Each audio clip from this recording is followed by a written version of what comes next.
Hello students, this is the electromagnet. Um, it consists of a battery, an iron nail, and an insulated copper wire. So now this insulated copper wire is wrapped around this iron nail, and the two ends of this iron nail are connected to the battery. So what will happen once you switch on this battery? The current will flow from battery to the wire. What is the current? It is a movement of charges.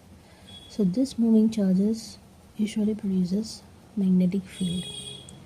So this magnetic field, while passing through this wire, will magnetize the iron nail, because the iron nail has the property of getting easily magnetized if it is placed in the magnetic field. So the iron nail will get magnetized and it will become a magnet.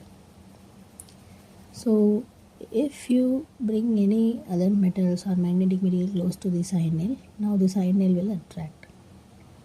So electromagnet is nothing but how a current will produce a magnetic field. Hope you understand this video. Thank you.